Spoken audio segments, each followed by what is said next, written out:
Hello, and welcome to another coffee break. I hope you have either piping hot coffee or an iced coffee. I've just finished mine, so I will not be sipping on it with you. But today we are going to be talking about diversifying income streams in retirement. People always talk about how do I get a side hustle and that kind of thing, but we often look at different income streams in retirement and see how they help or hurt us in terms of risk when it comes to that. Now, obviously, we're going to be going through just, 4 or 5 ideas for you to think about. There can be a lot more different income streams than what we're talking about here, but this will just give you a flavor of things to think about when you are preparing for income streams in retirement. So, who is this for? What is Coffee Break? It is made for people who are 401k participants or eligible for 401ks. Obviously, if you're not, you can, of course, still watch. We are still happy to have you here and get a quick peek at certain strategies, right? This is not curtailed to you and your experience.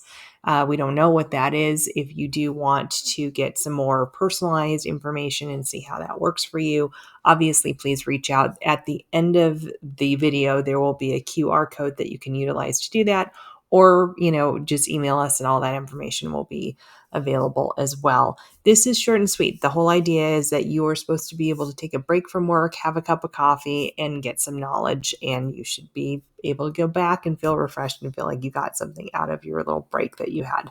And we're just covering the highlights, like I said. So personalized stuff has to be done on a personal basis, obviously. Okay, so who is One Vision Retirement? We have many wonderful people in the background helping us out, of course, as well. But the two main people that do the work with the clients are Christopher Whalen and myself, Lisa Sakai. As you can see, we have lots of experience. We've been working with people for a long time. I tend to do more personal planning. So I work with a lot of employees at companies and help you figure out how benefits and retirement work hand in hand and how you can be successful financially, how you want to be, and get to that financial freedom if you do want to get there as quickly as possible. Chris tends to work a lot with business owners, so he helps put these benefits in place. And so he knows better than anybody how to use them and how to make sure that things are going the way that they're supposed to go. So that is who we are. And let's get started. So the first question is really, why should you diversify your income streams? And I have some notes. So if you see me looking below, that's what I'm looking at. So many people believe in diversifying your income streams as well as diversifying your investments. We hear diversifying, we often think it's just about diversifying your investments, but really you should also diversify your income streams and know the risk that's associated with each and every income stream. The reason that people say diversifying your income streams is the best thing to do is that they believe it makes it recession proof. That's not always the case. Sometimes that's true, but sometimes it's not. Basically, different asset classes do different things during recessions because all recessions are not made up of the same thing. Do I ever think that we're going to have another 2008 housing crisis? I certainly hope not, but probably even if we do, it won't look exactly like how that one looked. And so, to say that a certain asset class is going to react a certain way in a recession versus another is not true. People will talk about gold and saying, well, gold is recession proof or it goes a different way than other. That's not always the case. Historically, you can look at different recessions and it hasn't done well. And a really good example of this is actually just the recent pullback we had in the market, which was in 2022. Stocks went down. Obviously, we were kind of due for a pullback in the market. I'm not saying I was happy about it, obviously, but it was kind of due. We do tend to get pullbacks in the market. What people were not anticipating was how bad the fixed income, the bond markets did. And in many cases, bonds actually did worse than stocks did when it came to certain funds. Was that the way it had gone in the past? No, that's not how historically it had looked in the past. And so it just shows that even with diversified income streams, you do have to understand the risk. And even though something historically hasn't happened before, doesn't mean that it won't happen. Now, that's not to get you alarmed and to fearmonger or anything like that. It's just having a a reasonable head that this can, things can react differently than we expect them to. And that's part of the world of investing, unfortunately. So you just need to know your risk. Okay, so the first idea for an income stream is very traditional, and we're not going to take a huge amount of time on this.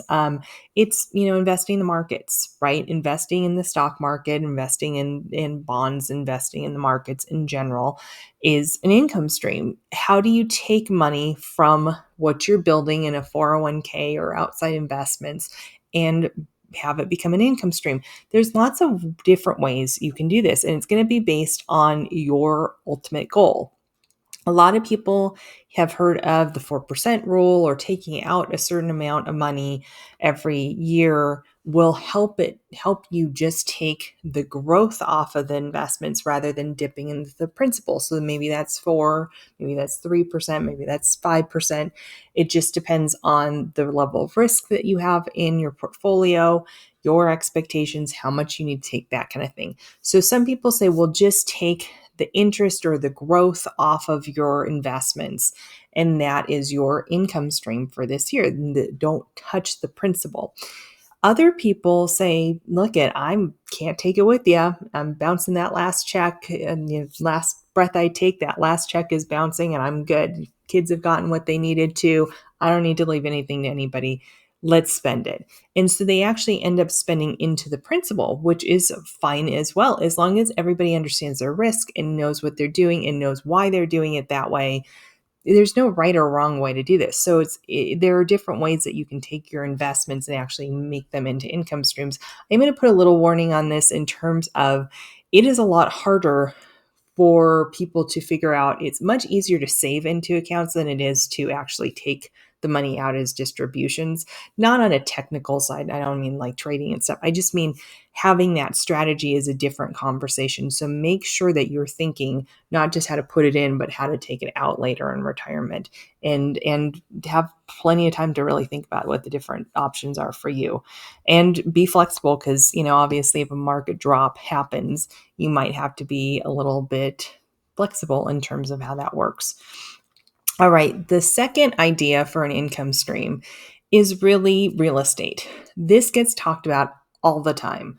Because people, buy their own homes, so they feel like they understand this one better. Also, the housing market is done very, very well. And there's a lot of influencers out there who, do a YouTube video or something and say, oh, buy real estate. It's so easy, blah, blah, blah. I'm a multimillionaire because I bought real estate. And that might be true. That might not be true. I have no idea. I don't work with any of them, so I don't know. But this could be a good way to supplement income in retirement. The whole idea is that you get cash flow from rentals that will pay for that mortgage, if there is a mortgage on that property, cover that, and hopefully give you some extra money on top of that to supplement retirement. The whole thing is, it's much more complicated than people put it out to be. Just FYI. I did a whole video on this. I will make sure I put it in the description box, the link, so you can watch that if you're interested in it. But there's pros and cons to owning rental properties, and there's a lot to consider when we do this. And the biggest thing I think people don't really realize is that there's really two things you can control, right? You can control how much you save, and you can control how much you spend. Now, obviously, if you're in retirement, you're in the spending side of things. When you're building for retirement, you have those two, which is saving and spending, right? And so when you are spending, you often want to maximize the spending that you do on the fun stuff, right? When I say you often, this is what most people tell me that they want to do. They want to go travel. They want to spend time with kids. They want to do, they want to spend money on fun stuff. They don't want to spend it on the mortgage, right? And so oftentimes we're trying to figure out how to shrink your expenditures on the boring stuff, mortgage, that kind of stuff, like the stuff that's not fun, right? And bringing down that footprint almost of your spending.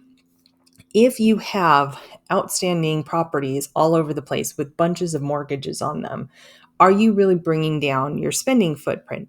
Not really, because yes, you might have a rent coming in that's covering that mortgage and then some.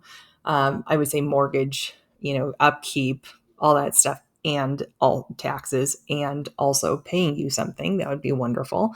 But if you are left with properties without people in them, you are still owing that money. So you're not really bringing that footprint down. So this one has definitely some risks that people are not thinking through as much as I think that they should. Is real estate as an income stream a bad idea? Absolutely not. I don't think it's a bad idea at all. You just have to know what you're getting yourself into and see if it fits for you. Okay, I'm going to speed it along because I'm 15 minutes. I promised you 15 minutes. This one is a little bit newer of an idea for an income stream.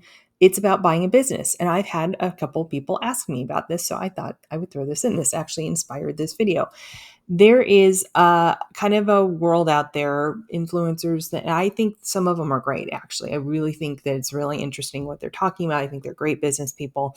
However, there is this talk about buying a business and how you can buy a business and either be involved with the business as an owner or be a silent owner, and the business kind of just generates income. Well, that's the one that everybody is interested in. You just worked your whole life. You don't feel like being a business owner is very difficult. I am a business owner. It's not that easy, and I don't have a huge staff. I don't.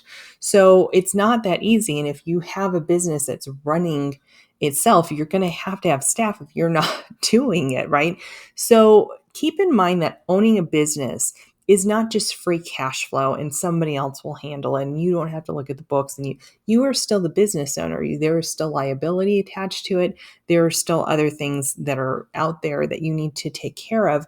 And if the business isn't operating, you're not going to be getting money. You're going to probably have to put money into the business if it's not doing well, right? You've got to think about loan structures. If you're taking it out on a loan of some kind, how is that getting paid back? There are a lot of different things to consider when you are buying a business. So, like I said, there are plenty of influencers out there who are out there teaching people how to do this. You've got to pick very carefully who you're choosing to do that with. Make sure that they are walking through risks as well as reward with this, and make sure that you understand that it's not just easy money. Owning a business is difficult. And I just think anybody who tells you any differently is crazy, because silent owner needs to come out of the shadows if something is not going right in the business. So, all right. The last one is an annuity. Now, many people are going to shudder that I'm even talking about annuities. There's such a bad connotation when it comes to annuities, and for good reason. They have been abused. I'm just going to be honest. They've been abused by a lot of people selling them incorrectly and not talking about the pros and cons of annuities. There's good and bad when it comes to annuities. Am I a huge proponent that everybody should have an annuity? Absolutely not. Absolutely not. It should be based off of really good research, really good planning, making sure that it actually fits for what you're trying to accomplish. Now, basically what an annuity is you're handing money over. That sounds weird. You're paying a premium to an annuity company, which is an insurance company. These are insurance products. And you're giving them a certain amount of money, and you're basically saying, pay me an income stream. And it's based off of different things. It could be based off of the stock market returns. It could be based off of interest, the company interest.